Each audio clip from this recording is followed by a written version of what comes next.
rolling. Go. JD, big match tomorrow night. How's preparation been this week? Yeah, it's been awesome. Had a full week to get ready. Obviously, we played last Thursday, so we had good prep for it. And last today and I think it was Tuesday's track sessions were really good. So players are excited. It's a fun game to get up for. Do you have to approach the week differently, given how much feeling there is around on the talk and the hype around it, and the fact that it's probably the greatest rivalry in rugby? That's the best part about it for me, is that the hype around it. It drives the adrenaline, it drives the enthusiasm for the players, and it gets them excited. You know, for me as a coach, I get excited how much fun it is. It's just the whole week is good fun, and we're looking forward to getting out there in a packed stadium and improving on what we did last week. Do you expect it to be as chaotic as last year's? Who knows? It's probably the exciting part about it. It's just the unpredictability about how the game goes. But look, I'd be very surprised if we top 7 Indians. So pretty sure that won't happen. We're trying. The Roosters said that they were caught off guard by your game plan. I don't know if it was the intention to bait them, but will you try get your boys to get under their skin and bait them again? I'm not sure who said that, but we don't have a game plan to bait them. To be honest, we don't really talk about them. We just get ready to play footy. We get ready to do the things in our process that we know work for us, and we know when we do that, we've got a pretty good footy team. We don't really focus on any individual or anything they do. It's about what we need to do to play the best footy we can, and we need to lean in. I didn't think we leaned in last week at the start of the game, and we tried to fight off the ropes until the 12th round. Well, we need to start well tomorrow and get ourselves in the fight early. Do you feel the energy of everyone come up for this game? Like even all the fans that turn out, like they turn out every week for training. There seems to be a lot of them here today. Yeah, that's what I was saying. Like as soon as the last game was over, everybody starts talking about the Roosters. All weekend, all week. Crowd here today, everybody's excited, the sun's out, so yeah, like I said, it brings a lot of enjoyment to the week, and it's part of what makes the rivalry special. Talk about the start last week, get to beat it back and come out on the bench between those two groups. Oh, huge difference, yeah. We're a bit light in the middle forwards last week. Cardi and Daniel Sluka-Furter hadn't had any pre-season games, so they'll be better for the run, but yeah, having two experienced middles back will make a massive difference. Especially when they get dragged for half-grades back when he's been he was at the forefront of what happened last year. I have no idea. I haven't thought about him. I don't know what he's doing. It has no effect on us whatsoever. What do you made of Shaq's form in the first couple of games, mate? It's been impressive. Yeah, he is what he's done in pre-season. He's had a great pre-season. He's been able to get some strength. A lot of talk was about his weight loss, but this pre-season he's been able to get some strength into that body of his, and he's showing that out in the field, and his motivation to play is outstanding. He was our players' player last week, and that sums up how well he's going. JD, how's Latrell bounced back this week after the shocking events of the last Tuesday? Yeah, he's fine. Yeah, he's been good. I think the support from the game, and particularly from our club and everybody involved in it, and the way the NRL handled it, I thought was first class. And he's got a lot of support, and he's got a lot of confidence out of that as well. Does he live for a game against his old club?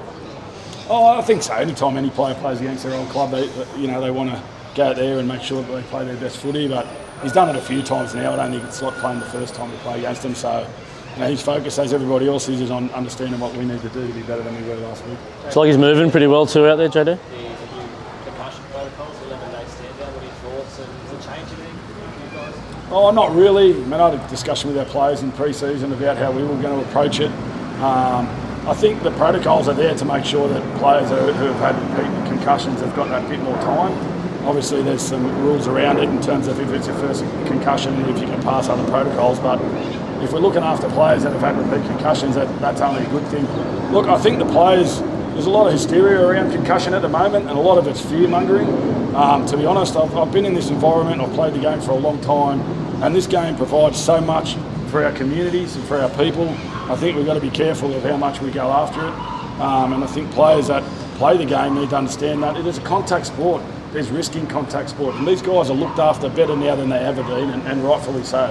And these problems that players have had from the old days, these guys that are playing now, they won't have those problems because the game, as it should be, is looking after them. Do you notice a change in mentality from the players about concussion? It used to be you used to play through a head knock, whereas do you think now maybe players are more understanding the long-term risks? Yeah, I think so, yeah. But I think it's more the game's taking it out of their hands. You know, there's obvious signs now. There's an independent doctor on the sideline. Like, we've taken that away from them, which it should be, you know, because the player won't tell you he wants to come off. So, and that will never change, because that's just the nature of that. These guys train and they want to be out in the field with their teammates. They don't let anyone down, but, you know, it's the right thing to do. You know, we lost Junior Totola in the first 10 seconds of the game. And not once did we think about whether he needs to go on or don't. We know straight away that he's done, and that's the way it needs to be. The club's doing the right thing by the players. Do you think the NRL is coming on the NRL to provide salary cap relief if there is a player who goes down long term? Oh, I think that's, you know, it's individual case, you know, and I think they're going to have to obviously have a look at that. Obviously, we're looking at how that affects a game in terms of the 18th man being called on if there's two in a game. So it's an ever-moving beast, isn't it? You know, and they're taking the medical advice. I think that's so important. You know, there's a lot of ex-players get involved and having opinions on a lot of things that they don't have the medical training to have advice on. I think what we have to do, and I say this to the press as well, we've got to let the doctors make the choice, make the decisions, the experienced people that understand what the right things to do. And the NRL is taking their advice from them, and so they should. It's good to see. A 30-man squad's big enough, JD, with this rule coming in? 30 enough?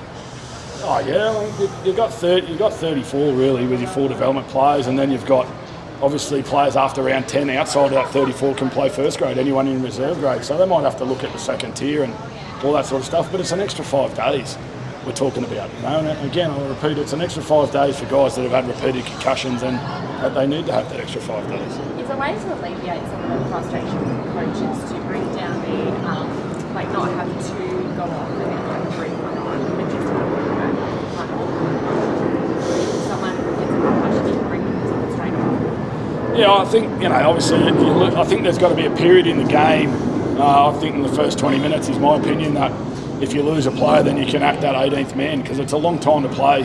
And sometimes it's the players, he feels like he can keep playing, it's not too bad, but the independent doctor makes a decision. So if we're going to go that strong on it, then it's probably an area we need to look at, but we can't look at it now. It's something we're going to have to look at in the off-season. And look, it's no different to a guy goes on and does his leg in the first 10 minutes. You know, we could have 3 guys go down for completely different injuries, and we're not changing the rules to suit that. So I think the biggest thing for me as a coach now is just to heavily invest in our technique and make sure that our players are getting the coaching they need to understand the right process that they need to put themselves in to make safe tackles. And if we're doing that, that's where I can have some involvement on minimising the risk. Earlier this week, I think it was similar to last week, the trial was basically just doing laps while the guys were in plays and whatever. Is that a load? Is it a knee injury? Yeah, it's off the back of it. He obviously went in a 5-day turnaround with a sore knee from the week before. So we were obviously, instead of resting him and making him do the high intensity stuff, we just got some load into his leg that we needed to do, and then he trained fully on Wednesday and Friday. So he's had a great prep. He's ready to go. Given the events of last week, the same events, how do you think he'll be received tomorrow night? Because even without racial slurs and whatnot, last year it was heavily booed by Roosters fans. Oh, I don't know. And then if people want to boo, that's their choice. But you know, they weren't booing him for being Indigenous last week. They were booing him because he was a Rabbitohs player. And you know, sometimes that's. And I played in England, and you cop it every game.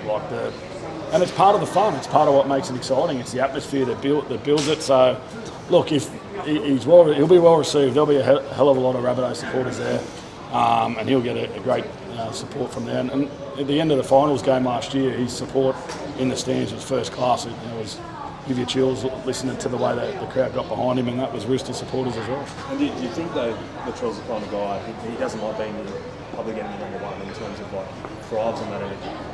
He plays up to the crowd after a goal kick and stuff like that. Yeah, he's a showman. You know, we want people to be showmen. We want players to go out there and do the things. I watched a Kuso fight on the undercard of the Tim Zoo fight the other night, and the performance he put in was first class, but he had plenty of showmanship in there, and it's exciting, it's fun to watch. You know, sometimes it doesn't work in your favour, it goes against you, but ultimately he's been who he is, and we want our players to do that. Milestone game for Tommy Burgess. Goes past the great Bob McCarthy this week, mate. What's he like to coach, Big Tommy? Yeah, he's awesome. He's a great bloke for our group. He's been at the club for a long time. He's part of the furniture here. He's the longest serving forward now, I think, in the club's history, which is a huge achievement when you consider how old the club is and how many years it's been going for. And we're very hopeful that he's going to spend more time in the Rabbitohs jersey in the future. How far off his drive? I saw him speed of hard yards. It didn't look like he was enjoying the heat up there. He hates not being out there with the boys, so training on his own next to the boys while they're out there having fun is not Jai's favourite thing. But yeah, we're hopeful he gets through some later by the back end of this week and we can get him in some training and back the following week. So that's hopeful, but we'll see how he goes the rest of the week. And Jacob Host not too far behind him as well. Thanks, guys. Thank you. All right, thanks, guys. Thank you. Best of luck tomorrow night. All right, thanks, guys.